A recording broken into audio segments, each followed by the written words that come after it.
All right, y'all, buckle up because we're diving into one of the most controversial takes in football right now. This is going to ruffle some feathers, but I'm saying it anyway. Jalen Hurts is the most overrated player in football. Yeah, I said it. I know, some of you already reaching for that comment section like. He led the Eagles to the Super Bowl. MVP runner-up. He's the future. And listen, I get it, Jalen Hurts has had some high highs. But what if I told you the narrative, the hype, the media love fest is built on a shaky foundation? Let's unpack it step by step. Section 1. The rise of Jalen Hurts. First, let's rewind the tape and talk about the journey. Because it's an impressive one, no doubt. Jalen Hurts was a four-star recruit out of high school. Gets picked up by Alabama, Nick Saban's factory of champions. As a true freshman, he wins SEC Offensive Player of the Year. That's not easy in a conference that eats quarterbacks for breakfast.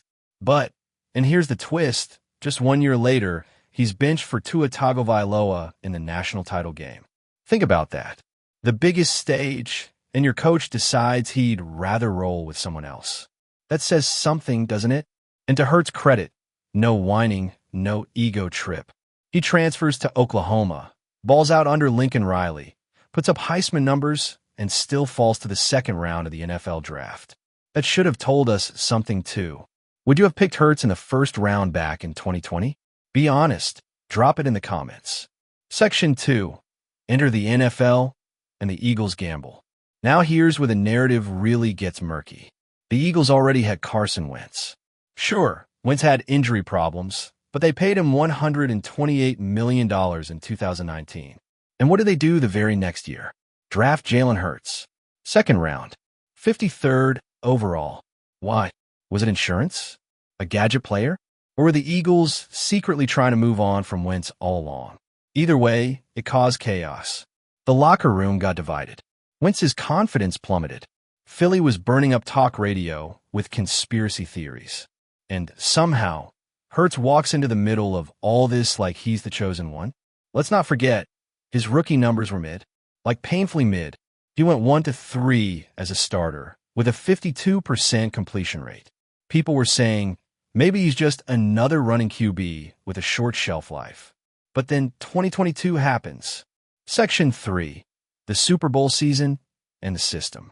All right, let's talk about it. The 2022 season. Hurts goes off. 14-1 as a starter. 35 total touchdowns. MVP runner-up. The Eagles make the Super Bowl. But, and this is a big but, let's talk about why he looked that good. He had the best O-line in football. He had A.J. Brown and Devonta Smith, arguably a top 3 WR duo. He had Miles Sanders, who rushed for over 1,200 yards. And his defense? Top 3 in sacks, turnovers, red zone stops. You drop almost any decent QB into that system. They win games. Let's do a quick hypothetical. What if you put Kirk Cousins, Dak Prescott, even Mac Jones in that exact lineup?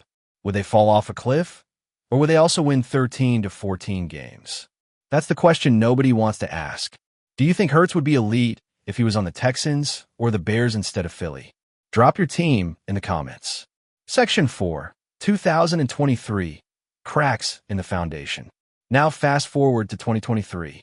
The expectations? Through the roof. MVP favorite. Super Bowl or bust. And what happened? The Eagles collapsed down the stretch. Hurts threw 15 interceptions, 5th most in the league. His QBR dropped. The offense became predictable. The famed tush-push became their only consistent weapon. Meanwhile, he's throwing hospital balls to A.J. Brown, holding onto the ball too long, making poor reads. And here's the kicker. Every time he struggles, the media blames the OC, the defense, the weather, Mercury being in retrograde, but never him. Why? Let's be real. If Dak or Kyler put up these same numbers, people would be roasting them on ESPN every day. Section 5. The brand versus the ball player. Here's where we go deeper. Jalen Hurts isn't just a football player. He's a brand. He's marketable, calm demeanor, clean interviews, stylish. He's everything the NFL wants in a face of the franchise. But we confuse polish with production. Just because someone looks the part doesn't mean they're elite on the field. And I think Hurts benefits from that perception more than almost anyone in the league. Did you know he's one of the most endorsed QBs under 27? Nike beats Jordan Brand, all in on Hurts. But when the lights get bright, when it's time to deliver from the pocket against a great defense, when the run game gets stuffed, can he truly carry a team? I'm not so sure. Who's another QB you think gets way more hype than their game deserves? Let's build the all-overrated team in the comments. Section 6. The double standard. Here's something to chew on.